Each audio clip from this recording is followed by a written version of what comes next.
Good evening, shortcuts. Gosh, it's a wet night here in Sydney.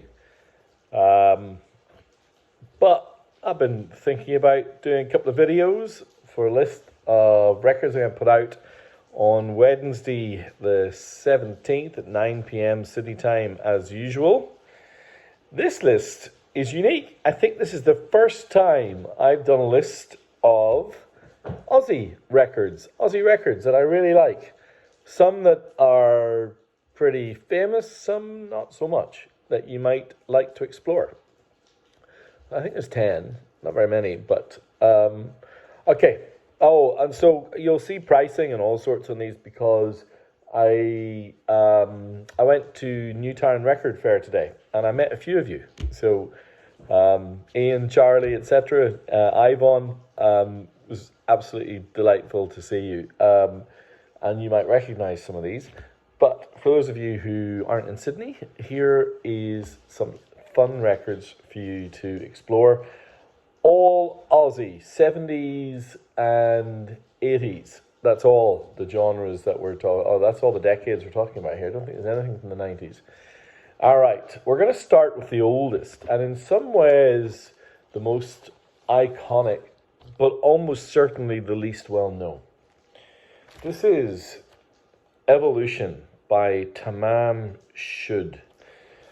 Tamam Shud, I think it's a Persian phrase for maybe, it's like the end or it ends, something like that. I can't remember for sure.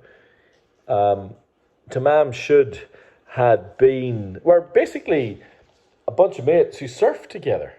And they came through a series of bands from about 62 to 68, 69, when they were invited to produce the soundtrack to the movie Evolution. Now you probably can't see it here, but it's quite subtle. It says Tamam Shud across their jerseys. It's kind of weird. This record is very hard to find, even though really it was a big hit back in the day. I read a blog where this is the original pressing on the CBS label. You can see it.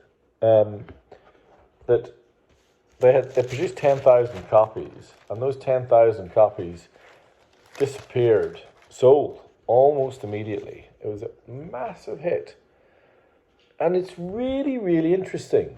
It's they recorded it in 2.5 hours on a 4-track tape machine, watching the movie, improvising almost exclusively.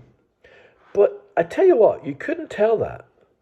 Of course, you can hear the rawness of the guitar, and there's clearly some songs that are totally unresolved, where they hit upon an idea and it clearly matched whatever they were watching, and then it just kind of disintegrates.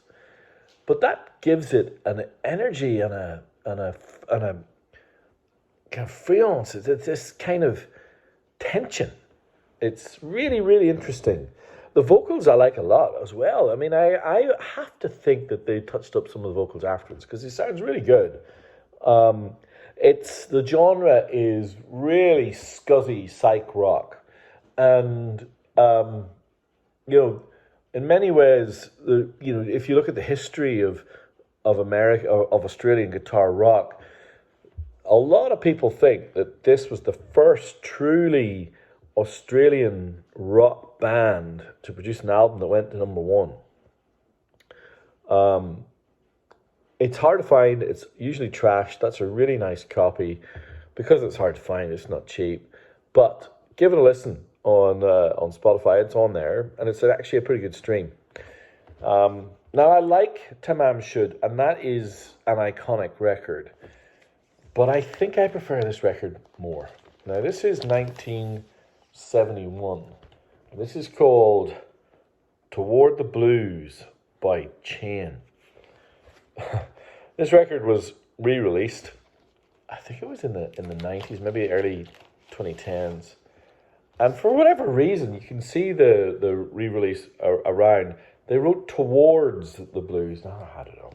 It's got a really cool gatefold. And there's a weird variation of this record out there where they inverted that. They kind of had a mirror image of that inside sleeve. It's one of those quirks that people like to try and find. I love this label. I see this label a lot. The Infinity label. This copy is fantastic. The Tamam should probably a VG sleeve, maybe a VG plus vinyl. This is VG plus plus all around, and therefore makes it very, very desirable. I had quite a few people try and negotiate with me to buy this at a quite reduced price at the fair, as is people's want, but I said no, because it's too good for that. It's a fantastic copy. Matt Taylor's vocals are maybe the acquired taste here. He belches and barks his way through a series of hardcore blues workouts. The guitarist Phil Manning, he goes for it.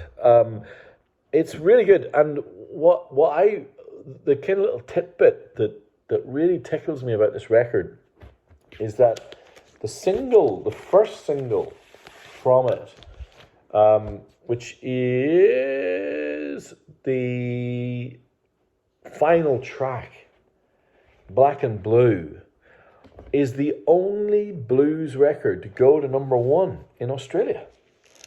And they were a blues band signed to a major label. They made a couple of records after this, and they made a live record and others. They still tour. But that, I would credit Toward the Blues as being the record that I got when, quite a while ago when I was in Australia, that kicked off my love for finding and unearthing older 70s Aussie records, because they're really good. And I love that record. Now, you've heard me rave about Midnight Oil on various videos in the past. In my hometown of Dungannon, where I grew up, the only record shop was Gene Stewart's record shop, and was a country music shop. But I would go in and ask him to order things specifically for me, and I would order Midnight Oil records, not records, cassettes, and torture him until they'd come in. But it was kind of Diesel and Dust, Blue Sky Mining, that kind of. I didn't really get to know the earlier Midnight Oil records like this one, Postcard, Place with a Postcard, and particularly this one, 10 to 1, until a little bit later in my time at university. And man, this record, 10 to 1 in particular, it's angry. It's an angry record. I mean, you've got tracks like US Forces and others, but it's so well produced. I went to see Midnight Oil last year, and the tracks that stood out from the concert were the tracks from that record. I really, really like it. And Place Without a Postcard is their third. It's where Midnight Oil for me starts to sound like Midnight Oil.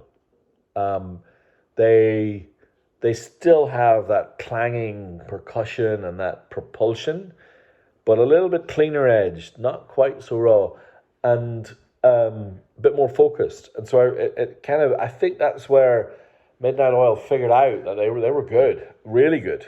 And then it kind of snowballed from there. From there. But Place Out a Postcard, and particularly 10 to 1, wonderful, and really, really great copies. Really great. VG plus all over. Brilliant. Really good. Now, whilst I have a little place in my heart for Midnight Oil, this Aussie band is the band that my missus loves the most. When we first got to Australia, in 2006, we were renting a really small apartment at the top of this apartment complex in Tamarama, and we had a TV and a bed. In fact, it wasn't a bed, it was a mattress. We had a TV and a mattress. And I remember the World Cup was on, and I would watch the games in the middle of the night, drive Melissa mad. And I discovered Rage. And the first track, the first video that we both watched together on Rage was Under the Milky Way by The Church. And I loved it immediately, like completely connected with us immediately. Neither of us really remembered hearing it before. I was kind of a surprise when we learned it had been quite a big hit in the US. And this record, Starfish, was really quite well received. And it's a brilliant album. Man, it's so good. Blood Money, Destination, Reptile in particular, kind of a sleeky thing. I know Steve Kilbey has a reputation of being, total pain in the ass.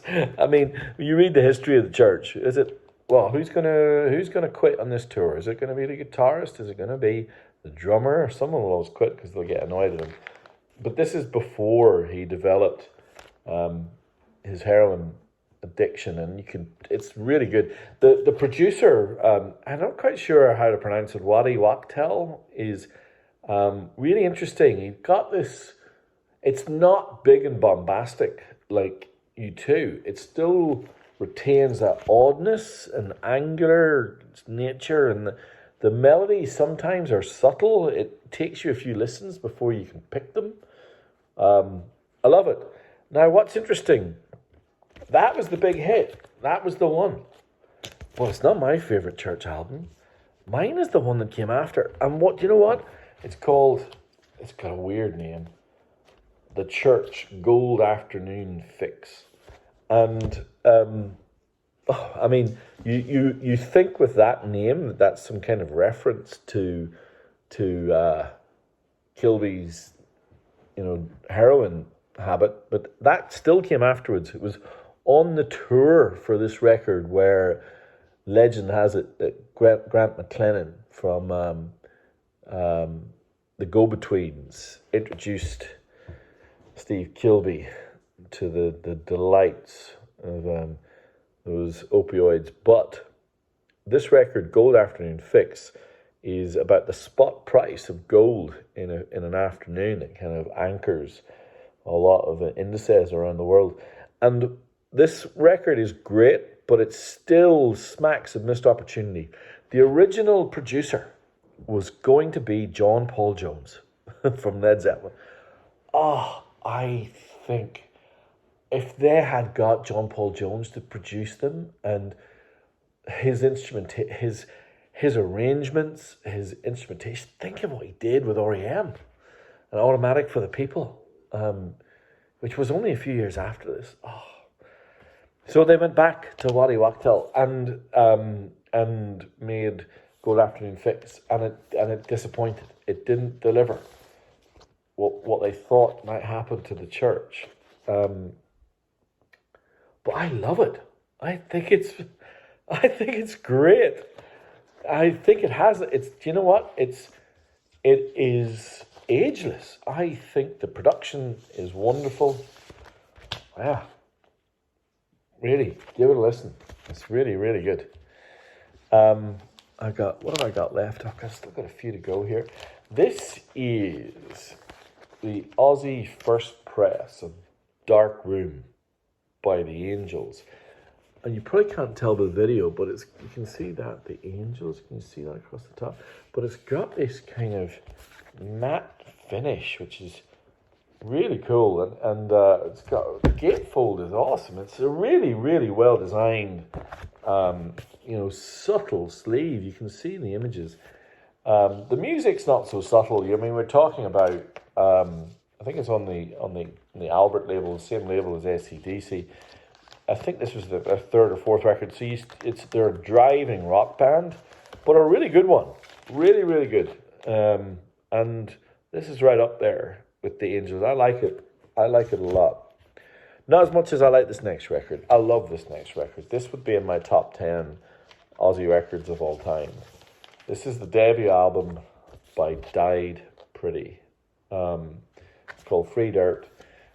Lead singer and kind of leader of this band passed away in 2023. This record is really, really good. It's ostensibly a guitar record, and you can clearly hear that they listened to R.E.M., who I mentioned earlier. But it's much more than that. They had a multi-instrumentalist who played mandolin and fiddle and other things, and he introduces a totally interesting and sonically appealing layer to this record. And what's even more, what appeals to me even more is that there are times when you can hear that they love Velvet Underground, and not kind of pretty, pale blue eyes Velvet Underground. We're talking hardcore, noisy, white light Velvet Underground. There are some of these songs where there's a crescendo and a peak of noise, but it really works. It's really cool. And I love the sleeve again. Look at that. And this is a fantastic copy. The hit of this you might have heard is Blue Sky Day, but I love it. Really, really good. Highly recommend it. All right, we got 2 to go. I had to put this in. This was a kind of a surprise and delight album for me. I did not think that I would like What a Life by the Divinyls as much as I do. Chrissy Anflett and I can't remember the name of the guitarist, but it's loud, it's full on, it's ballsy, it's got some great cracking melodies. I really like it. No idea what, the Divinyls that I know having my time in Ireland were the later kind of almost jangly pop hits. Man, they could rock. They were a good band. And then finally, and this is a bit of a quirky left field thing, I really like the Skyhooks. There's 70s. I get, would they be the Aussie glam band? They got certainly, horror movie and living in the 70s have got a glam feel to it. But I really like this record. I love this sleeve, and I can't pull it out here, but I'll give you an idea. This is the Aussie press that came. Look at this wonderful gatefold again. Can you see that? That's great. Really cool. I understand this sleeve won a whole bunch of awards, and I totally get why. I think it's wonderful. But it's got a massive poster in it. I cannot unfold it. It's enormous. Can you see? And it's basically, I'll give you a little kind of snippet of it. I cannot fold it out, but it's basically a massive poster of the band with huge kind of handwritten messages and I think it's autographs and things like that. Very rare, well, not very rare, but pretty rare to get it in great condition with that mad poster. But there it is, Skyhooks. Straight in a gay world. Look at that. For those of you who are international, who maybe some of those bands and some of those records might be new to you, well worth exploring, I promise you. All right, there's 10 Aussie records that will be on the list that will be sent out 9 p.m. sharp on Wednesday. Any comments or thoughts, as always, please let me know. Hopefully there was something there that intrigued you and maybe you found something new to listen to. All right, talk to you all soon. Oh, next list, full-on classic rock list. So watch out for that. Bye.